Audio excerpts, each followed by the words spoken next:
Azərbaycan Avropa Komissiyası ilə münasibətlərin çox mühüm mərhələsindədir. Bu ilin martında Avropa İttifaqı Şurasının prezidenti Antonio Costa, may ayında isə Avropa diplomatiyasının rəhbəri Kaja Kallas ölkəmizdə səfərdə olublar. Dünən isə Avropa Komissiyasının prezidenti Ursula von der Leyen Azərbaycana səfər edib. 6 ay ərzində 3 ali Avropa rəsmisinin ölkəmizə səfəri göstərir ki, Avropa İttifaqı rəhbərliyi artıq Azərbaycana yalnız enerji tərəfdaşı deyil, geosiyasi gücü və önəmi olan dövlət kimi yanaşır. Bugün Avropa Komissiyası ilə əməkdaşlığın genişləndirilməsi və tərəfdaşlığın gücləndirilməsi istiqamətində görünməmiş dinamika müşahidə olunur.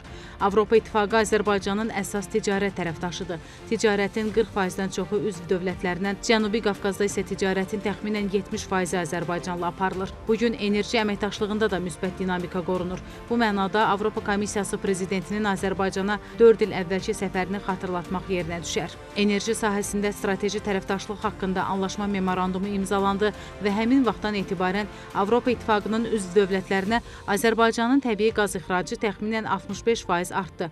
Bugün ölkəmizin qaz ixracının yarısı Avropa İttifaqının üzv dövlətlərinə gedir və ümumilikdə Avropa İttifaqının 10 üzvü Azərbaycan qazını alır.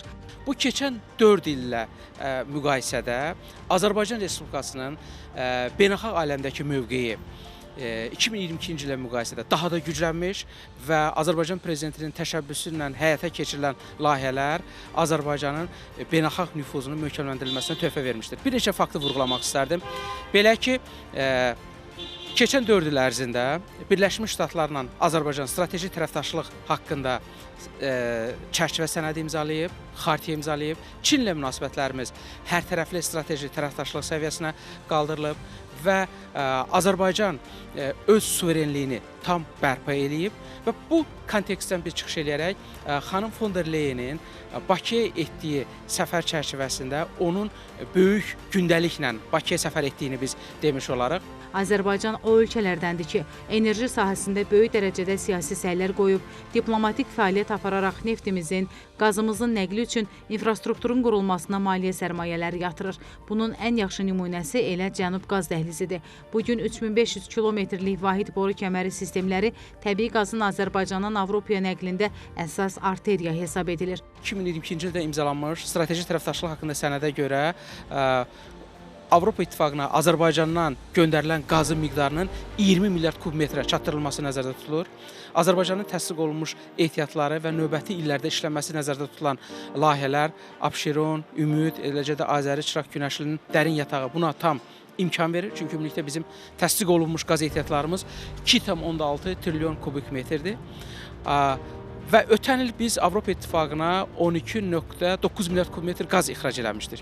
Deməli, bunun növbəti illərdə artırılması üçün Cənub qaz dəhlizindən keçən o kəmərlərin, belə deyək də, Cənubi Qafqaz boru kəməri, Gürcüstana qədər olan hissə, Türkiyədən keçən TANAP-ın və Yunanistan, Albaniya, İtaliyanı bağlayan TAP layihəsinin ötürücülük qabiliyyətinin artırılması, yeni kompresor stasiyalarının tikilməsi nəzərdə tutulur.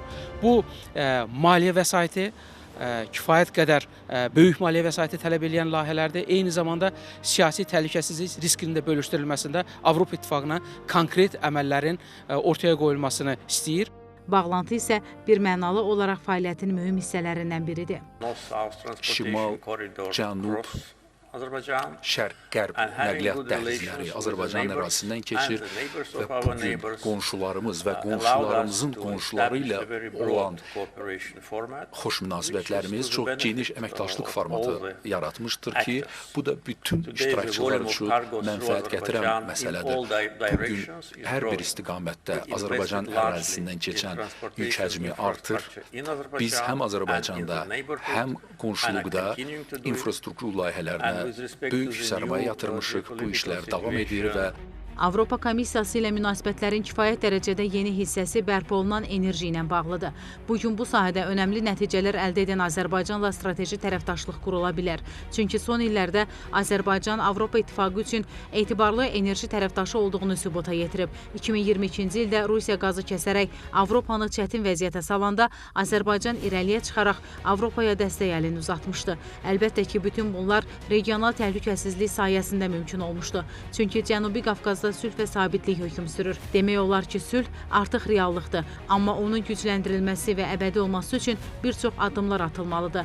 Burada Avropa Komissiyasının dəstəyi də çox yüksək dəyərləndirilir. Azərbaycan həm iqtisadi səviyyədə, həm siyasi baxımdan Avropa İttifaqı ilə uzun illərdir ki, yüksək əməkdaşlıq səviyyəsi, yəni perspektivlər, gələcək iqtisadi əlaqələr, siyasi əlaqələr və bir çox istiqamətlərdə, xüsusilə də bölgədə sülh və təhlükəsizliyin əldə olunması, Ermənistan-Azərbaycan arasında yekun sülh müqaviləsinin imzalanması məsələləri, Azərbaycanın Cənubi Qafqazda bölgədə yaratdığı yeni reallıqlar və bu reallıqlardan çıxış edərək bölgədə dayanıqlı və uzun müddətli sülhün əldə olunması istiqamətində təbiidir ki, Avropa İttifaqının da böyük dəstəyinə ehtiyac vardır və xüsusilə vurğulamaq lazımdır ki, Azərbaycanın Avropa İttifaqı ilə həm iqtisadi əlaqələri var, Azərbaycan Avropanın enerji təhlükəsizliyində xüsusi rol oynayır, neft, qaz layihələri, enerji layihələri Avropa İttifaqına verilmiş olduğu böyük töhfələrdən biridir. Avropa Komissiyası prezidentinin səfər çərçivəsində mətbuata bəyanatında diqqət çəkən məsələlərdən biri də elə sülhə köklənməsi oldu. O qeyd etdi ki, sülh, sabitlik, etimad və ortaq rifah üçün yeni imkanlar yaradır və Avropa İttifaqı bu prosesi qəti şəkildə dəstəkləyir. Siz şəxsi liderliyinizi göstərdiniz ki, bu regionda sülh bərqərar edilsin və bu da sabitlik, etimad və birgə firavanlıq üçün də yol açır. Avropa İttifaqı bu prosesi güclü şəkildə dəstəkləyir və biz bundan sonra da əlimizdən gələni edəcəyik. Biz sülhü kağız üzərində deyil, real həyatda tətbiq eləməyə hazırıq və bugün də hər gün bu istiqamətdə çalışmalıyıq. Xüsusilə dünənki mətbuat konfransında Avropa İttifaqı Komissiyasının prezidenti xanım von der Leyen regionda sülhə, sabitliyə və prezident İlham Əliyevin təşəbbüsü olan bu layihələrə Brüsselin rəsmi dəstəyini ifadə elədi və o konkret olaraq prezident İlham Əliyevin şəxsi liderliyini vurğuladı. Sülh təşəbbüslərinin ona məxsus olmasını, bu məsələlərdə Azərbaycanın dövlət kimi rolunu, prezident İlham Əliyevin liderliyini xüsusi qeyd elədi və bildirdi ki, bu layihələrin praktik dəstəyi üçün Avropa İttifaqı 20 milyon avro məbləğində qrant ayırmaq niyyətindədir. Bu da təbii ki, etimad quruculuğuna və digər əlaqəli məsələlərin möhkəmlənməsinə xidmət etməyi nəzərdə tutur. Liayeyin sözlərinə görə Qlobal Qapılar sərmayə proqramı vasitəsilə Cənubi Qafqazda nəqliyyata, enerjiyə və rəqəmsal keçidlərə 200 milyon avroya qədər qrant şəklində sərmayə yatırılacaq. Bunun dövlət və özəl sərmayələr formasında 2 milyard avroya qədər vəsaitləri cəlb etmək potensialı var. Layihələrə Naxçıvandan keçən dəmir yolu bağlantısı və ya Bakı limanının inkişaf etdirilməsi daxil ola bilər. Bugün coğrafi mövqeyinə görə də Avropanın diqqətini çəkən Azərbaycan Avropanı, Xəzər regionunu və Mərkəzi Asiyanı birləşdirən dünyanın ən möhtəşəm kəsişmələrindən biridir. Avropa Komissiyası sülhün regionda bərqərar olmasına, sülhün verdiyi qaydaların insanların, sərhəd regionlarında yaşayanların gündəlik həyatlarında görünməsinə birlikdə kömək etmək istəyini Liayen vasitəsilə ortaya qoydu. Onun sözlərinə görə güclü yerli icmaların inkişafına sərmayə yatırılması, aqrar sahənin daha da irəli aparılması, kiçik və orta biznesin gücləndirilməsinə dəstək göstərilməsi əsas məqsədlərdəndir. Burada söhbət isə 20 milyon avro dəyərində olan sülhün inkişafı proqramından gedir. Əlbəttə, Avropa İttifaqı ilə birlikdə bütün bu layihələr həyata keçirilərsə, nəinki Azərbaycan, eləcə də region ölkələri üçün də iqtisadiyyat, ticarət birə-beş artacaq. Turab Hacızadə, Təxminə Babayeva, Elşən Məhərrəmov, NTV Xəbər.